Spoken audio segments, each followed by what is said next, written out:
Así que en Venezuela, en el norte de América del Sur, surge la corriente libertadora del norte. A ver, vamos practicando. La corriente libertadora del sur, ¿en qué país se inicia? Argentina. La corriente libertadora del norte, Venezuela. Son los comerciantes de Caracas. Tú sabes que esos comerciantes de Caracas crecieron durante 300 años desarrollando el comercio de contrabando con los ingleses. Así que la gente de Caracas está muy relacionada a Inglaterra. Total, con apoyo inglés, con comercio inglés, ellos han crecido. Por eso a ellos les cuesta, ¿no?, mantener España, mantenerse unida a España. Entonces es por eso que los comerciantes de Venezuela de Caracas buscan la independencia, porque con España no tienen nada que perder. En cambio los criollos del Callao sí, ellos han estado acostumbrados al comercio con los españoles. El objetivo de la corriente libertadora del norte va a ser destruir el virreinato del Perú. ¿Por qué las dos corrientes quieren destruir este virreinato? Muy simple. Mira, acá está la palabrita. Porque el Perú, ¿qué cosa era, muchachos? Un manual. Era la base del poder español en América. Si tú preguntabas dónde estaba el mejor ejército de España en América, te decían que estaba en el Perú. Si tú preguntabas dónde está la mejor marina de guerra en América, en el Perú. Los comerciantes criollos más ricos, en el Perú, en el Callao. Los más fieles a España, en el Perú. Así que mientras existiera el virreinato del Perú, nadie podía decir que es libre. Había que destruir entonces ese virreinato peruano. Ese es el objetivo de la corriente libertadora del sur. Si me preguntan el líder, ya sabemos que es Simón Bolívar, pero tiene un nombre especial, lo apuntamos, ¿no? Título de novelista, Don Simón Bolívar, ¿ya? José Antonio. José Antonio, se llama José Antonio. Don Simón José Antonio de la Santísima Trinidad, de la Santísima Trinidad. ¿Su apellido cuál es? Bolívar. Bolívar. Algunos dicen Ponte, ¿no?, pero es Bolívar Palacios, ¿ya? Bolívar Palacios Ponte y Blanco, ¿ya? Que es su último apellido compuesto. Entonces tenemos acá un nombre algo extraño, ¿no? A ver, vamos a repetir su nombre. Don Simón José Antonio de la Santísima Trinidad Bolívar Palacios Ponte y Blanco. Qué bestia, ¿no? Ahora, y eso que es el nombre resumido, porque usted cuando ve el nombre de bautizo es más largo todavía. El nombre de bautizo es Don Simón José Antonio de la Santísima Trinidad de la Sagrada Concepción de María Bolívar Palacios Ponte Blanco y Somos, que es el nombre de bautizo. No quiero que se maree, solamente quiero que se dé cuenta que Bolívar no era pobre, ¿no? Aquí se demuestra. Cuando tú veas apellidos compuestos, ¿eso qué significa, muchachos? Que pertenece a la nobleza, a la aristocracia, ¿no? El apellido Bolívar, para que sepa, viene de la región vasca, eso viene de España, de la región vasca, y es un apellido pues aristocrático. Si yo fuera rico, me llamaría José de la Peña y Sánchez, ¿no? Pero como soy pobre, José Peña. ¿Sí? Entonces los apellidos compuestos nos generan la idea de que él era un rico comerciante. ¿De dónde, muchachos? De Caracas, justamente de Venezuela. Él es venezolano, ¿no? Bolívar fue venezolano. Acuérdense también que era tan rico que cuando iba de vacaciones, ¿dónde pasaban sus vacaciones? Tú por la punta llegas a Midemundo, ¿no? Ellos, de Bolívar, la familia, iban de vacaciones al Palacio del Escorial. Cultura general. ¿Qué es el Palacio del Escorial? Es el palacio de los reyes de España. Así que él pasaba las vacaciones con los hijos del rey. Eran sus causas, ¿ya? ¿Estamos de acuerdo? ¿Quién era el amigo de Bolívar? El famoso infante Fernando, el futuro rey Fernando VII. Cuenta como anécdota que jugaban mucho y una de esos juegos, Bolívar se pelea con Fernando, o con un palo y le revienta la cabeza, de una herida. A partir de ahí ya no pudo ir al Escorial, ¿no? Bolívar fue marginado. Pero tenía bronca ese niño llamado Fernando. Es irónico que por el tiempo Fernando sería rey y Bolívar sería jefe de la corriente libertadora del norte, ¿no? Y le quita todas las colonias al rey Fernando. O sea que la bronca de símbolo la continuaron, ¿no? La continuaron. Profe, era tan rico que tenía muy buena educación. Los pobres van al colegio, los ricos, los profes van a su casa, ¿no es cierto? Profesor, ¿quiénes eran los maestros? Apuntemos ahí los maestros de Simón Bolívar, ¿no? Los grandes maestros. El más importante de todos sería otro Simón, Simón Rodríguez. ¿Ya? Simón Rodríguez. Recuerda que es el pensador más importante de Venezuela, el profesor más importante va a ser Simón Rodríguez, él va a ser su principal maestro. Aunque se dice también que fue discípulo de otro grande, ¿no? Andrés Bello, ¿ya? Que como tú recuerdas, era tan buen docente que hasta los chilenos fundan una universidad en honor a Andrés Bello, en su honor, ¿no? Entonces, estos dos van a ser los grandes formadores de Bolívar, ¿no? Los grandes maestros. O sea que todo personaje tiene un maestro. Por ejemplo, Carlomagno, ¿qué maestro tuvo? Aristóteles. O un buen maestro, ¿no? ¿Qué no vas a hacer bien? Tú tienes al maestro Juan Sala, padre de la tierra. O sea, cada uno tiene su maestro. ¿Sabes cómo? Es cierto que se casó joven, sí. Vamos a poner el nombre de la esposa por acá. ¿Cómo se llamaba la esposa de Bolívar? ¿La tenemos ahí? Se llamaba María Teresa Rodríguez del Toro. Sí, del Toro. María Teresa Rodríguez del Toro. ¿Ya? Se ha oído, ¿no? Pero si te das cuenta también es aristocrático. ¿Ya? Es como eso. Entonces María Teresa Rodríguez del Toro fue el gran amor de la vida de Bolívar. Bolívar amaba a María Teresa. Esta Teresa Rodríguez del Toro le planteó casar, o sea, fue la mujer la que le plantea casar a Bolívar. Y Bolívar no estaba tan templado a aceptar. Pero la mujer le pone condiciones. Le dice, mira, si te casas conmigo, nada de tu vida militar, nada de política, de aventura, nada. Si te vuelves padre de familia, tenemos muchos hijos y nos dedicamos al comercio. Le puso la condición. Pero como Bolívar estaba tan templado, se casó, muchachos. Cuando Bolívar tenía 19 años de edad. ¿Ya? ¿Qué hubiese pasado si este matrimonio se prolongaba? Bolívar sería un comerciante de los miles que hay en la historia, con una familia con hijos y muchos hijos. Menos mal, gracias a Dios, que la mujer murió. Entonces, esta mujer muere de fiebre en Venezuela, así que el matrimonio dura solamente un año.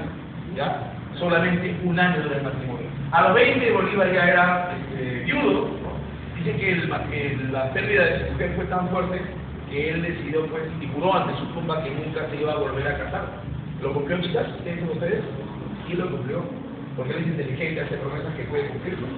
Él en ningún momento dijo, nunca voy a tener otra mujer. No, dijo, nunca me voy a casar. Es otra cosa, ¿ya? Entonces, apenas, cuando muera su mujer también, ¿no? Nunca me casaré, no me case, pero sí es que él no se casó, pero tuvo muchas amantes. Una vez un periodista le entrevista a él y le pregunta a Bolívar, ¿cuántas mujeres ha tenido? Porque había la fama de que él era un don Juan. Y él contestó, déjame pensar. Y después de 15 minutos no contestaba nada. Y el periodista le pregunta, Bolívar, pero contésteme la pregunta, es que estoy pensando. Se ganó la pregunta. Pasaron media hora y contestó, yo he tenido más mujeres, no tantas mujeres, perdón, como pueblos tiene la Gran Colombia. O sea, él contaba los pueblos de toda la Gran Colombia, bueno, Venezuela, Colombia, Ecuador, Panamá, y así más o menos de mujeres había tenido, ¿no? Sin embargo, la más brava de todos, Manuelita, no se olviden, ¿ya? La amante más importante de nuestro amigo es Manuelita Sáenz. ¿Ya? La famosa Manuelita Sáenz. Recuerda que ella era de Guayaquil, pero que en la época era peruana. Así que Manuelita Sáenz podemos considerarla una amante peruana. Esta mujer era muy importante, ¿no? No solamente era una amante cualquiera. Ella le daba consejos políticos, le salvó la vida, guardó sus cartas, sus visivas. Una mujer muy importante en la gesta de la independencia, Manuelita Sáenz. Bien, vamos a ver los antecedentes. Tenemos ahí antecedentes de esta corriente libertadora, ¿ya? Antecedentes de la corriente libertadora del norte. Todos sabemos en eso, por favor, que el antecedente sería la Junta de Gobierno de Caracas. Venezuela, no. La Junta de Gobierno de Caracas.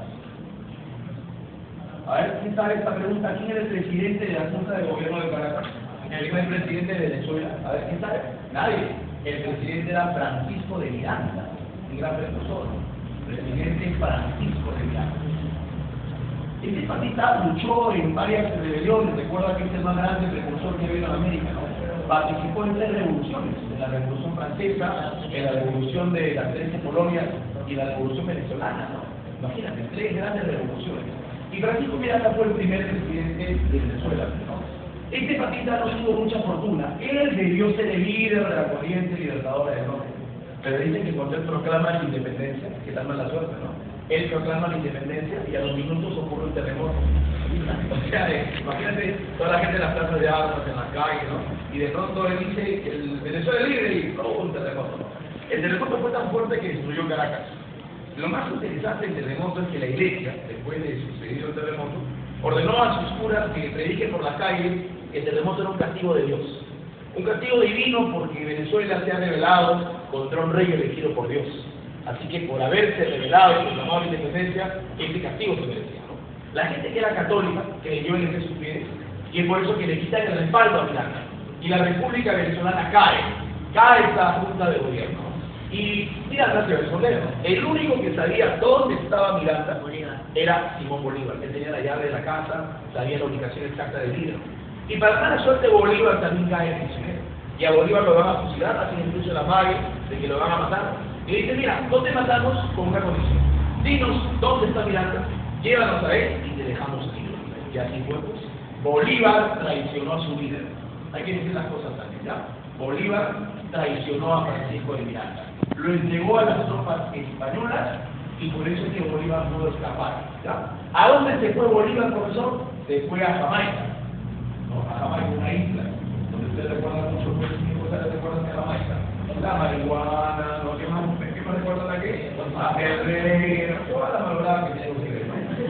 Entonces, recordamos algo, o sea, Bolívar sí era un traidor, ¿no? Era un traidor. Hay que decir las cosas, él es humano, ¿no? Como humano tenía que tener errores. Uno de los errores fue traicionar a Miranda.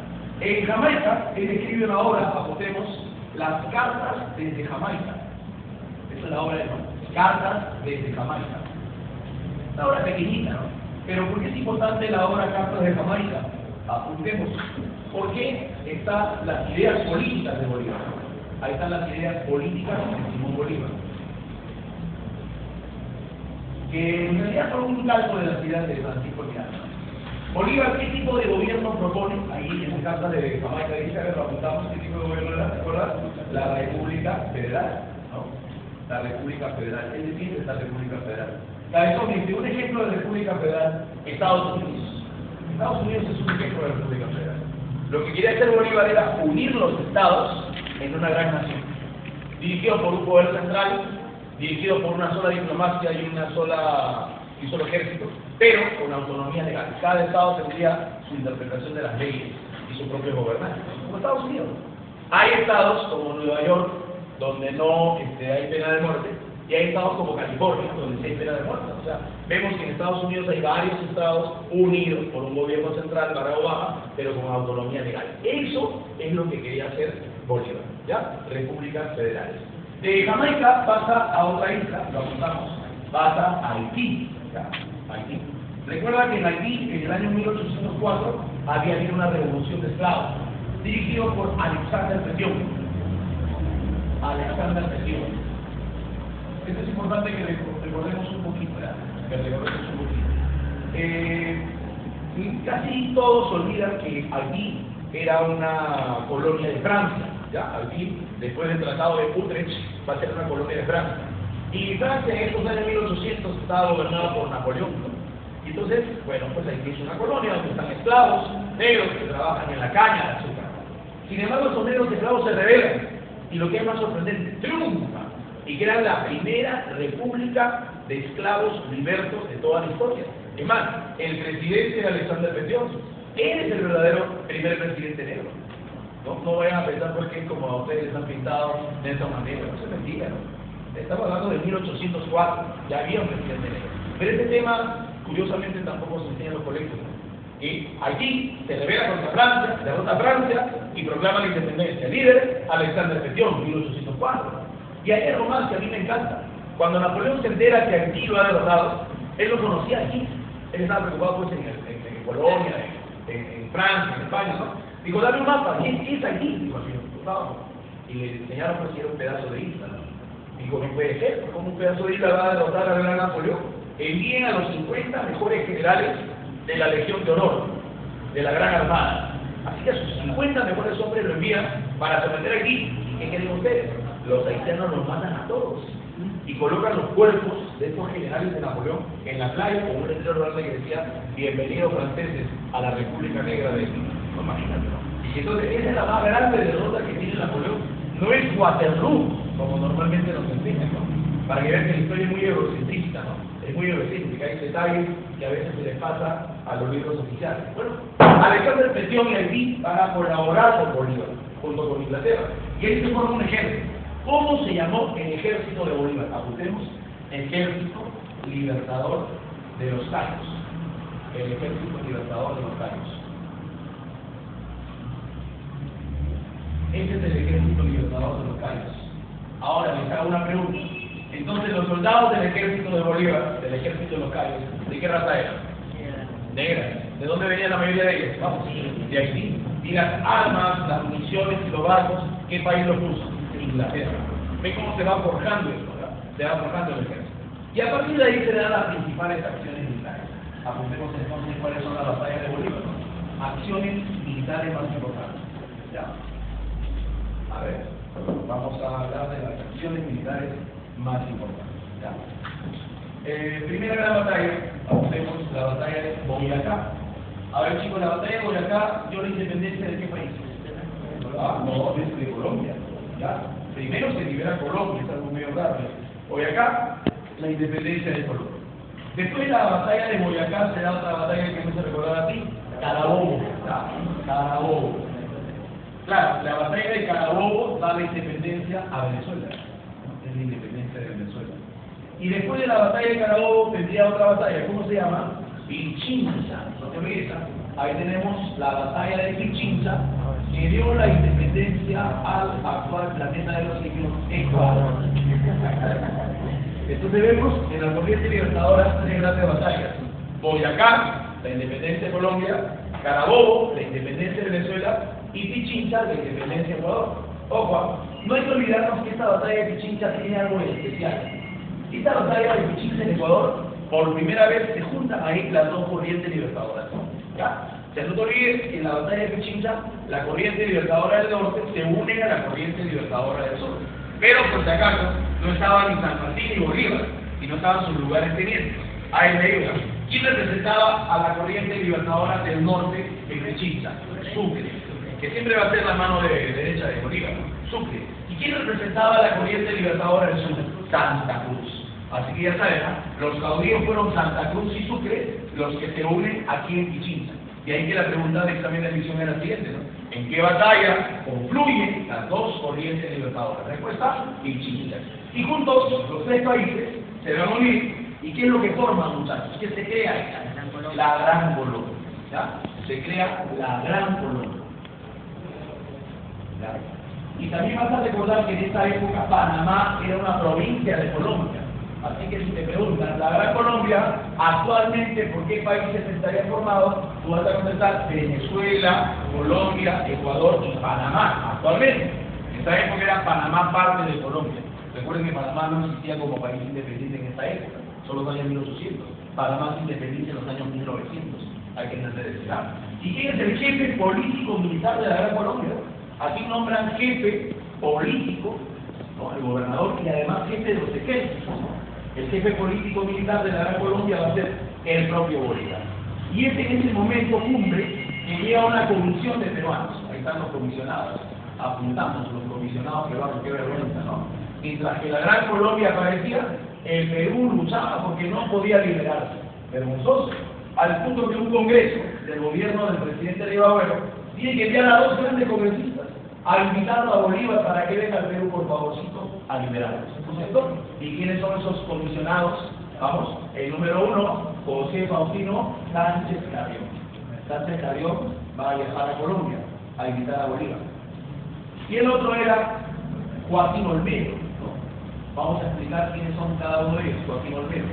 A ver, sabemos que el congresista por excelencia era Sánchez Carrión. Lo llamaban el tribuno de la República, lo llamaban también el solidario de qué? Ya.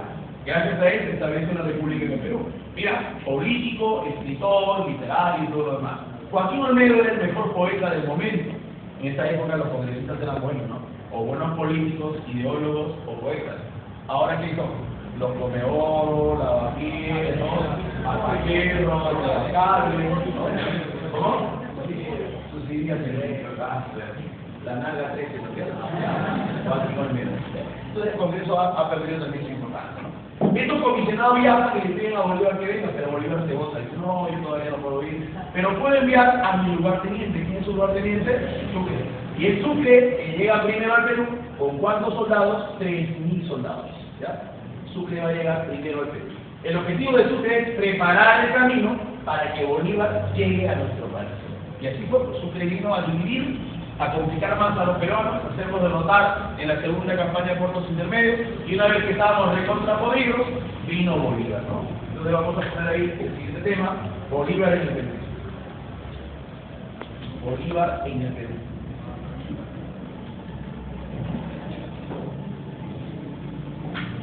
A ver, entre otras fechas, ¿cuándo llegó Bolívar a nuestro país militar?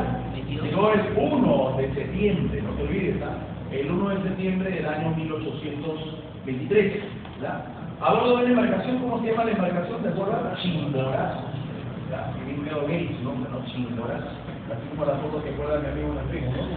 Bien gay, Chimborazo.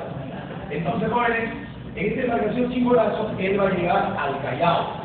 Le pueden preguntar quién recibió a Bolívar, quién lo esperó en el Callao. No, Torre Tagle. Rivadavia ya había caído. Torre Tagle es el presidente que va a recibir a Bolívar en el Callao, el presidente que lo recibe, ¿no? Claro, Bolívar llega al Perú cuando vivíamos una crisis, ¿no?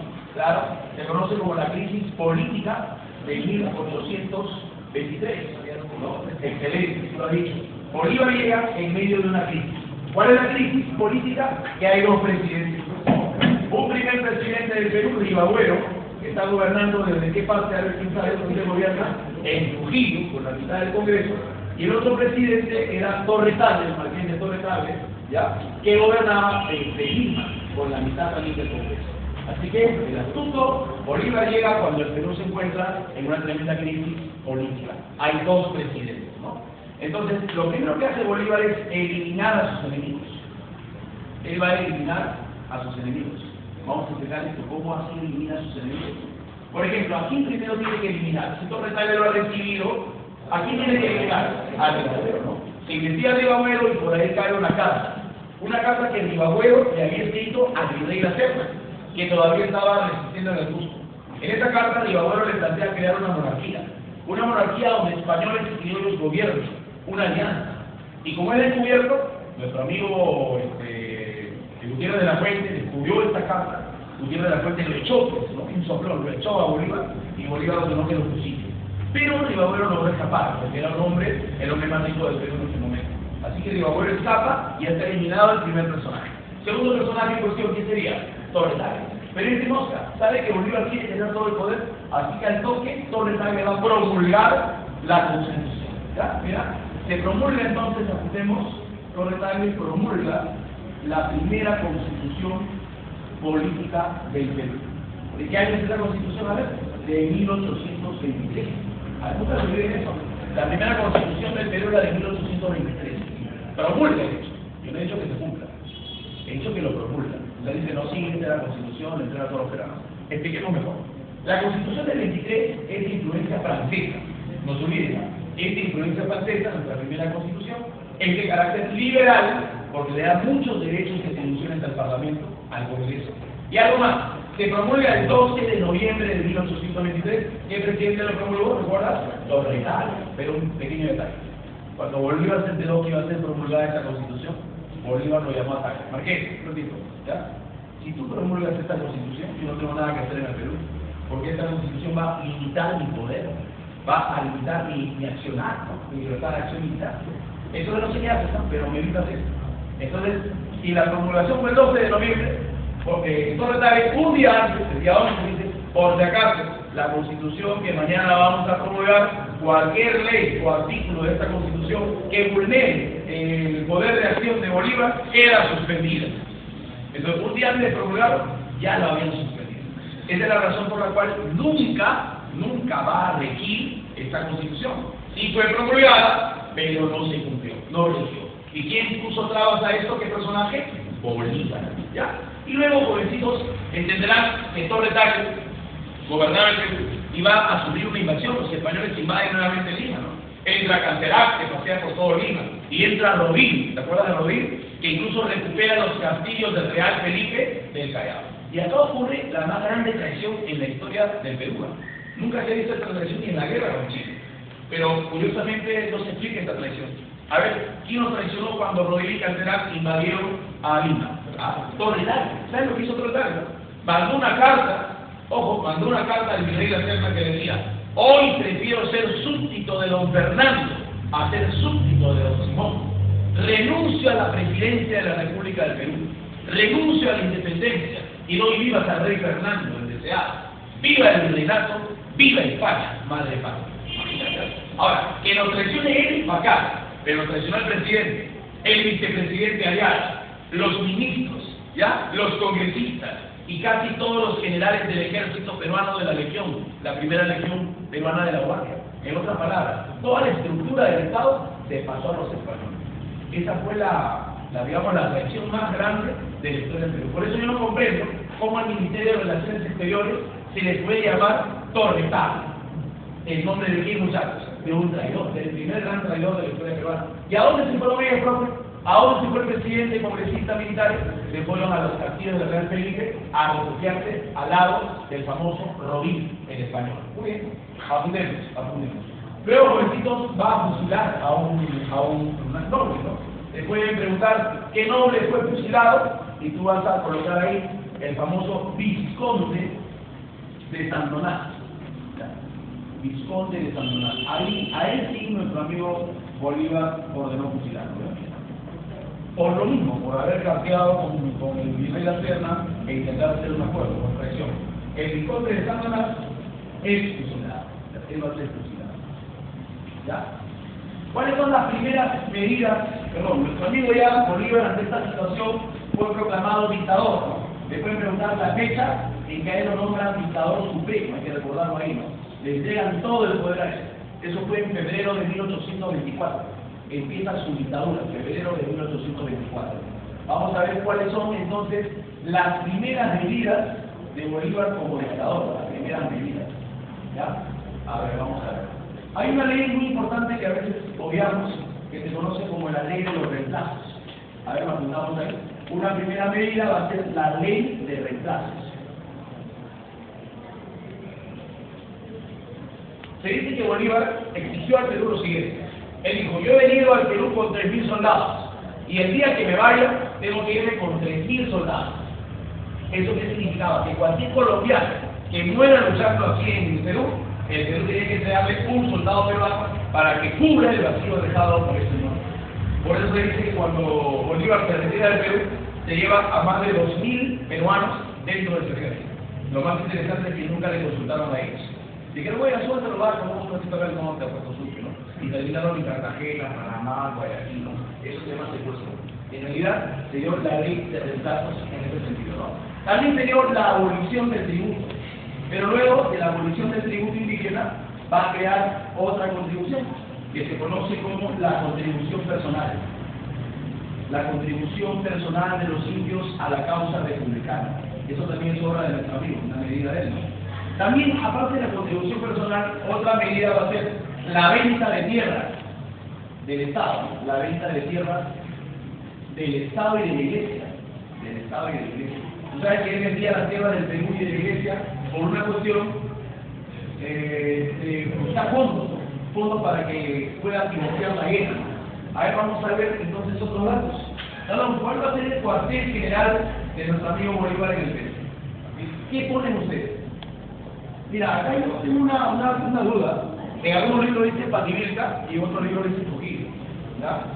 Se entiende que Pativilca en esa época estaba dentro del territorio de Trujillo.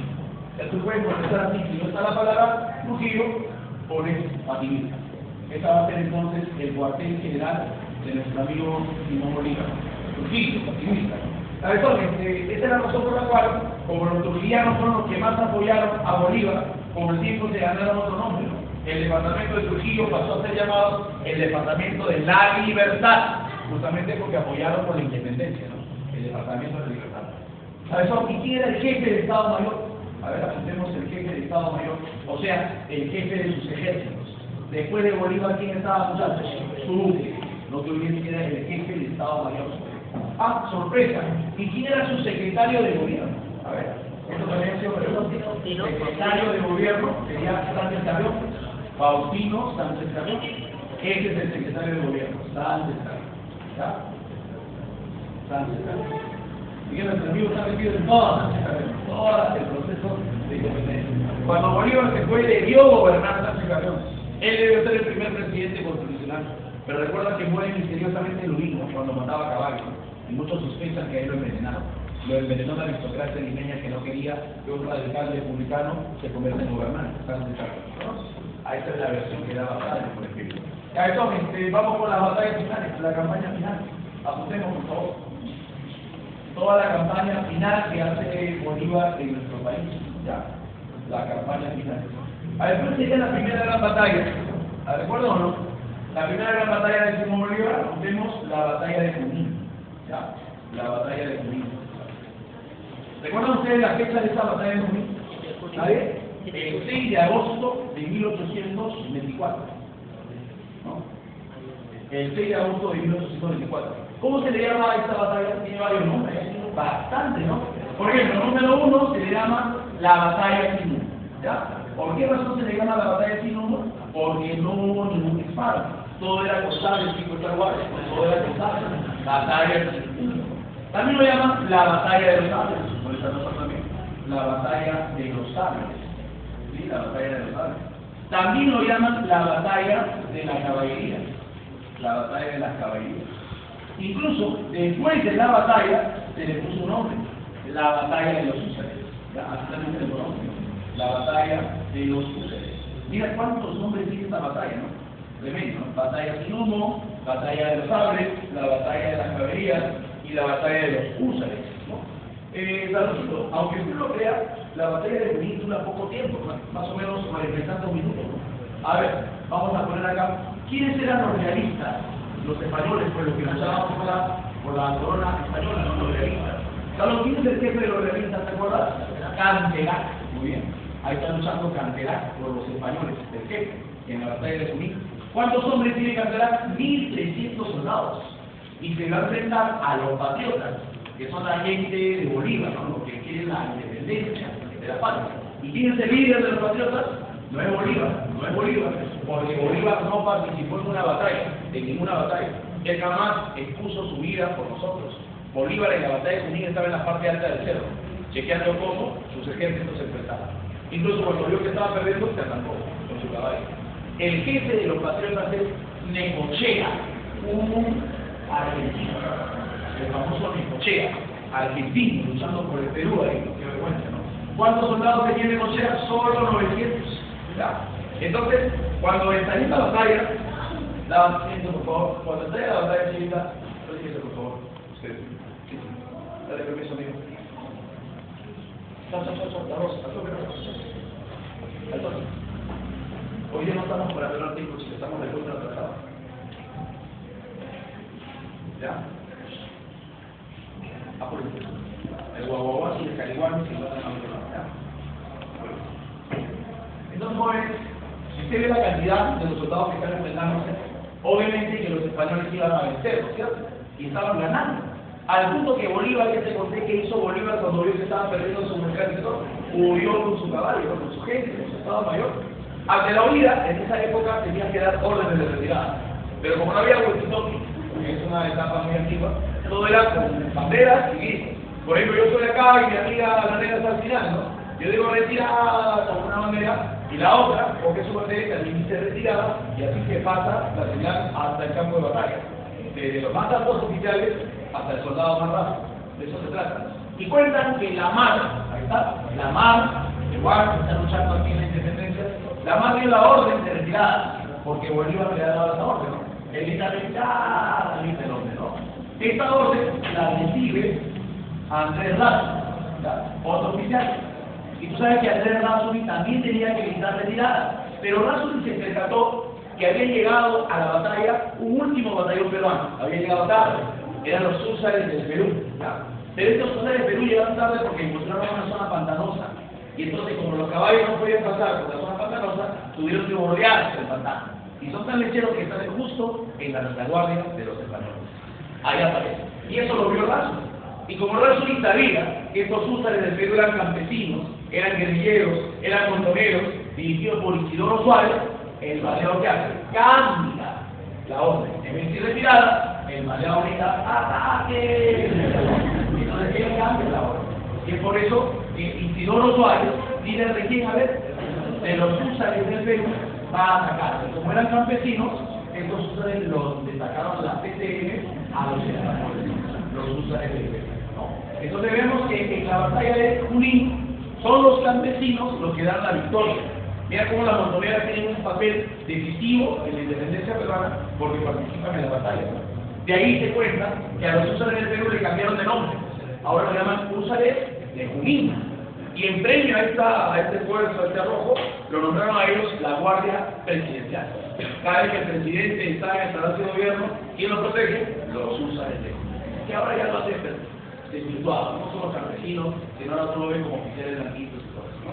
Bueno, hay otra batalla muy poco conocida después de la batalla de Junín, que se llama la batalla de Corpaguay, ¿ya? La batalla de Corpaguay. Que no es tan importante, pero igual significó cierta derrota. Y finalmente se da la batalla final. ¿Cuál es, muchachos? A ver, la batalla final es la batalla de Ayacucho, ¿ya? Para entender la batalla de Ayacucho, primera pregunta, ¿qué pasaba en España? A ver, ¿quién me dice qué es lo que sucedía en España? No, si no, no van a entender la batalla de Ayacucho. En España, el rey Fernando había vuelto al poder, pero había vuelto al poder de manera absoluta. Entonces va a eliminar qué constitución este rey, la constitución liberal de Cádiz, lo elimina y se vuelve a imponer una monarquía absolutista. Entonces, si en España el absolutismo retoma el poder, en el Perú también, porque el Perú es un reflejo, ¿sí? ¿Y quién era ese virrey que gobernaba el Perú? La Serna. El problema de la Serna es que era liberal, y si los absolutistas toman el poder, la Serna va a perder poder, porque se van a rebelar contra él. ¿Quién se revela contra un liberal? Un absolutista, que quiere desconocerlo. Y ese absolutista es Pedro Antonio de Olañeta. ¿Y qué hace este Olañeta? 5.000 soldados que tenía con la Serna se retira y se lo lleva al Alto Perú, se lo lleva a Bolivia. Eso significó que los españoles se debilitaron, porque han perdido ¿cuántos soldados? 5.000. ¿Quién se los ha llevado? Vamos, Olañeta. Porque le tiene loca a qué persona que vamos, a la Serna, ya que Olañeta como es, habla absolutista, y la Serna como es, liberal. Así que esa debilidad fue aprovechada por Bolívar para dar la batalla final, ¿de acuerdo? La batalla final es la batalla de Ayacucho, fecha exacta, ¿recuerda? 9 de diciembre. Este es el 9 de diciembre de 1824. La batalla de Ayacucho, 9 de diciembre de 1824. ¿Cómo se le llama a esta batalla? La batalla de los generales. Se le conoce como la batalla de los generales. La razón, porque la mayor parte de los oficiales que participan en esta batalla tienen ese rango de general. Por eso lo llaman la batalla de los generales. Está Razi, está Lamar, y todos ellos son generales, ¿verdad? ¿Y quién es el jefe aquí de los realistas, de los españoles? En la batalla de Ayacucho, el jefe de los realistas va a ser el propio virrey de la Serna. Él va a comandar a sus tropas, el propio virrey, valiente, ¿no? Y se enfrentan a los patriotas, ahí está. Y los patriotas, o sea, los que luchan por nuestra independencia, por la patria, ¿quién va a ser su líder? ¿Recuerdan? Sucre. Aquí ya no va a estar Simón Bolívar. Recuerden que Bolívar cae enfermo. Él, por ser muy mujeriego, se malogró el cañón. O sea, le da la sífilis. ¿Y a dónde se retira para recuperarse? A Mativilca, cerca de acá. Entonces, mientras estalla la batalla de Ayacucho, él se encuentra en Mativilca. Vamos a ver los soldados. Los españoles, ¿cuántos soldados eran? 9.310. ¿Ya? 9.310. Y los patriotas son 5.580, si mal no recuerdo. 5.580. Qué vergüenza, ¿no? Además, los españoles tienen 11 cañones. Nosotros, ¿cuántos tenemos? Un solo cañón. La situación es complicada. Lo que no te enseñan en el cole es esto. Ahora sí, por favor, capten lo que les voy a enseñar. ¿Sabías tú que el ejército que luchó por nuestra independencia, de esos 5.580 hombres, 5.400 eran chilenos, argentinos, colombianos y venezolanos? ¿Sabían ustedes eso? Ahora lo saben. O sea, la mayor parte del ejército patriota era extranjero. Ahora te va a doler más.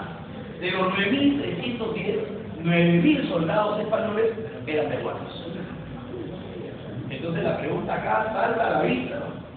¿Quiénes hicieron la independencia de Perú? Los extranjeros. Yo estoy de acuerdo con esta teoría de la teoría, la independencia concedida. Tuvieron que venir ejércitos extranjeros a imponernos la independencia porque los peruanos, por lo menos la clase dirigente, no querían. Y la enviada seguía a sus amos, tampoco querían. Entonces, fíjense eso, es importante también agarrar eso. Y en esta batalla, ¿quién destaca? Otra vez los títulos, como siempre. Apuntemos a ver, Marcelino Carreño, es el héroe de esta batalla. Marcelino Carreño, líder montonero, de Ayacuchano, tenía que ser este hombre valiente, ¿no? Él es el líder de los montoneros que actúan en la batalla de Ayacucho. ¿Y qué acción tuvieron estos montoneros? Fueron tan valientes que se metieron al lugar donde estaba el virrey de la Serna. que era el lugar más defendido. Y los indios del Perú se metieron hasta ahí, hirieron a los tierras, se bajaron al virrey. Eso es lo importante, ¿no? Y como el virrey de la Serna está herido, decide negociar. Ya todo estaba perdido, ¿no? Y los indios que hicieron cuando vieron que el virrey cayó, toda la guiada se quitó y fue un desbande total del ejército español. Y ahí caballero tuvieron que negociar.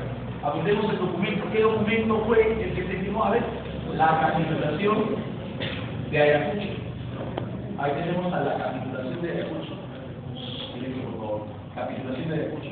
Fecha exacta. Según el papel aguanta todo, dice 9 de diciembre de 1824, o sea, el mismo día de la batalla.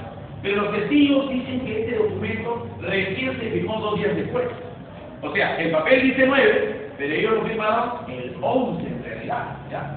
¿Por qué esconder que hubo 2 días de retraso?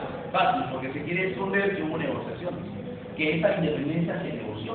A ver, ¿quiénes negociaron? Por el lado español, como el virrey estaba herido, Canterac. Por el lado español, Canterac va a firmar.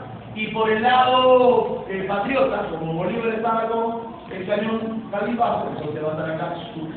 Los dos son los que van a firmar este documento. Y este documento contiene 5 artículos que son muy importantes. Ahora vamos a ver cada uno de estos artículos, por favor, para no olvidar. Primer artículo, nos devuelve el territorio. El ejército español nos va a devolver el territorio. Bacán, nos devuelve el territorio. Hasta ahí se cesa, triunfo, ¿no? El segundo artículo ya empieza la joda. Dice el segundo artículo de la capitulación que aquel español que deseara retirarse de España, deseara, ni siquiera votamos, deseara voluntario, seguiría con los pasajes pagados por el Estado peruano. O sea, nosotros le íbamos a pagar los pasajes a aquellos españoles que quisieran irse. De los 10.000 españoles que vivían acá, solo se fueron 1.000. ¿Qué significa eso? ¿Cuántos se quedaron a vivir? 9.000 españoles se quedaron a vivir acá, el 90% de españoles. La pregunta es, ¿la clase alta se modificó? ¿Y por qué se quedaron a vivir ellos? Artículo 3, porque se le otorga la nacionalidad peruana. Artículo 4, porque los españoles van a mantener sus mismos cargos, sus mismos títulos, sus mismos privilegios. Y artículo 15, el colmo del colmo. El Perú reconoce una deuda externa a España por los daños y perjuicios ocasionados por nuestra independencia. Mira, nosotros teníamos que pagarle a España una deuda externa porque luchamos por la independencia y le ocasionamos prejuicios. ¿De acuerdo? Así se firmó este documento, que ojo, aquí favorece a Perú. A los españoles, obviamente. Pero aún así, hubo realistas que no aceptaron este documento. Así que vamos a colocar la resistencia realista. ¿Ya? La resistencia realista. ¿Quiénes van a resistirse a este documento? Vamos a ver. En primer lugar, la resistencia realista se inicia con el presidente de la Real Audiencia del Cusco. En el Cusco hubo un primer hombre que no quiso la independencia, que no quiso aceptar este documento. ¿Cómo se llama ese hombre? Pío Tristán. El famoso Pío Tristán, presidente de la Real Audiencia del Cusco. Tío de Flora Tristán. Caizón, ¿es cierto que ese Pachita se proclamó virrey? Por supuesto. Él se proclama virrey, lo consideran el virrey número que habla, 41. Pero Sucre, con el ejército que estaba en Ayacucho, avanza al sur, avanza al Cusco, y apenas él se enteró que los colombianos llegaban, se hizo agüita y renunció. Él va a renunciar, ¿no? ¿Qué otro personaje resiste? En el Alto Perú, ahí está en el Alto Perú, va a resistir el general absolutista, ¿te acuerdas? Pedro Antonio de Olañeta, el famoso Pedro Antonio de Olañeta. ¿Ya? Cabezón, siendo que él también se proclamó virrey, por supuesto, es el virrey número 42. Él se proclama virrey en el Alto Perú, por la dieta, absolutista. Y como era absolutista, al rey Fernando le gusta o no le gusta, por supuesto. Dice que el rey Fernando hasta hizo una resolución para aprobar que él sea virrey. Pero cuando esta resolución llegó a América, sus propios hombres ya lo habían matado. Entonces, muchachos, apuntemos, la rebelión de Tumusca, en la famosa rebelión de Tumusca, fue asesinado nuestro amigo Olañeta por sus propios camaradas, por sus propios hombres, ya lo mataban. Así que la gente está resistiendo en el Cusco, en el Alto Perú y también en el Callao. A ver, ya deben saber, ¿quién resiste en los castillos del Real Felipe del Callao?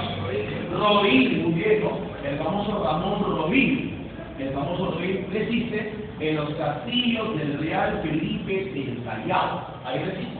¿Cuántos hombres están resistidos ahí? 2.400 hombres. Acá para que se sientan mal de mano. De los 2.400 que resisten en el Callao, 400 nomás son soldados españoles. El resto es la clase alta de Lima, que no acepta la independencia y prefiere morir al lado de ese español Rodríguez. Él va a aguantar hasta el año 1826. Mira, hasta el 26, hasta el mes de enero, que se firma la famosa capitulación del Callao. Así que si te preguntan, último oficial español en retirarse del Perú, ¿tú qué vas a contestar, muchachos? Rodríguez. ¿En qué año se retiró? Vamos, 1826. Con la firma de Pedro Tremendo, la capitulación del Callao. Y algo interesante, cuando él se va, porque todo el Callao estaba bloqueado, solamente sobrevivieron 400 hombres. 2000 murieron en los castillos cancerinos, por falta de comida, inanición, por enfermedades, por todo eso. Dentro de esos 2000, ¿sabes quién murió? Todos revisados. El otro día que prefirió la muerte antes de aceptar que el Perú sea un país libre, para que vean que la región llegó hasta la muerte. Pero está luego en esta resistencia de Bolívar. Luego nuestro amigo Bolívar hizo algo malo, con ahí la creación de Bolivia. ¿Ya? La creación de Bolivia. ¿Sí? La creación de Bolivia. A ver, ¿en qué congreso va a ser creado el país de Bolivia? ¿Alguien sabe? Apuntemos, el congreso se llama Chuquisaca, el famoso congreso de Chuquisaca. En el famoso congreso de Chuquisaca se reúnen los notables de la Universidad de Chuquisaca. Ahí está, por ejemplo, el famoso José Larrieta, ¿no? Y todos ellos van a proclamar la independencia y la creación de Bolivia. En realidad su primer nombre era así, muchachos, apuntemos, la República de Bolívar. La República de Bolívar. Y con el tiempo tanto se usó la palabra Bolívar, que prefirió llamársela Bolivia. Ya sabes ahora su nombre. ¿Quién fue su primer presidente? A ver, amigos, Sucre. Se va a convertir en su primer presidente. Por eso a la capital política de Bolivia, hasta ahora se le llama como muchachos, Sucre. Y el día de fiesta nacional, no te olvides, la fiesta nacional, o sea, el día que ellos celebran su independencia, va a ser el mismo día de la batalla de Junín. Por lo tanto, tenemos ahí el 6 de agosto de cada año es la fiesta nacional. Cabezón, es cierto que cuando Bolívar llegaba a Bolivia, él era el presidente, sí, pero presidente honorífico, presidente honorario, porque el presidente en funciones sería Sucre. ¿Entendió hasta ahí, chiquitos? Muy bien, nos quita el Alto Perú y tiene un nuevo país que se llama Bolivia, para que el Perú quede debilitado y la Gran Colombia controle todo este sector. ¿Se entendió? Aponen ahí proyectos políticos de Bolívar. Proyectos políticos de Bolívar. Tenemos ahí los proyectos políticos de Bolívar.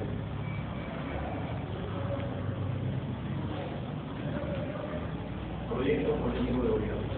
Y alguno me dice cómo se llama la forma de gobierno que Bolívar quiere implantar aquí en la República Federal.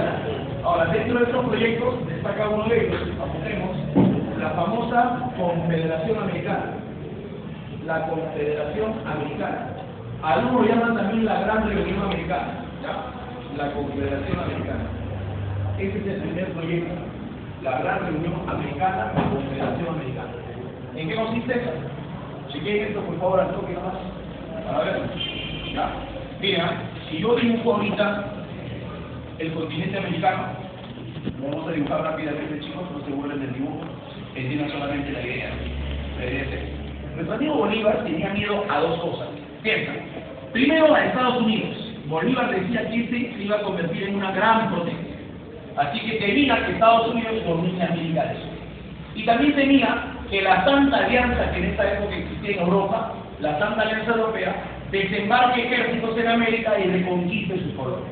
Así que las amenazas son Estados Unidos y la Santa Alianza. Por eso Bolívar decía que la única manera de enfrentarse a estos dos poderes era la unión. La unión hace la fuerza, decía él. Así que él proponía unirse desde México, desde América Central, unir todos los países, hasta llegar a Cabo de Hornos en Chile. Y crear pues un superestado, un estado que implica la unión de América Central y América del Sur. ¿Cómo se llamaría este estado? La Confederación Americana, o también llamado la Gran Reunión Americana, cuya capital iba a ser Lima. Ah, qué bonito, ¿no es cierto? Ahora tú dirás, profesor, bonito porque es grande, ¿no? Pero si lo piensas bien es mucho mejor. Más rico del mundo. Mina de oro más grande del mundo. Brasil, Mina Gerais. Mina de plata más grande del mundo. Potosí. Reservas de cobre. Antofagasta, Tarapacá. ¿No? ¿Qué más? A ver. Uranio para hacer bombas atómicas, Bolivia. Último pulmón de la humanidad, la Amazonía. Reserva de agua más importante del mundo, cuenca amazónica. Centrales hidroeléctricas, energía y todo lo demás. Reservas petroleras más importantes del mundo, Venezuela y México. Y ni quiere decir el control de la Antártida, por ser parte de este. Entonces, esto sí va a convertirse, pues, obviamente, en una potencia. Para crear esta Confederación Americana, se convocó un congreso. ¿Cómo se llama el congreso, papi? El congreso se llama Congreso de Panamá. Así que se convoca a todos los representantes de cada uno de estos estados para que se reúnan en el Congreso de Panamá. Sin embargo, en este congreso el clima era muy feo, ¿no? Muy malo, muy enfermizo. Por eso decidieron cambiar de lugar, ¿no? Y se van a ir a México. A eso se llama el Congreso de Tacubaya. El Congreso de Tacubaya.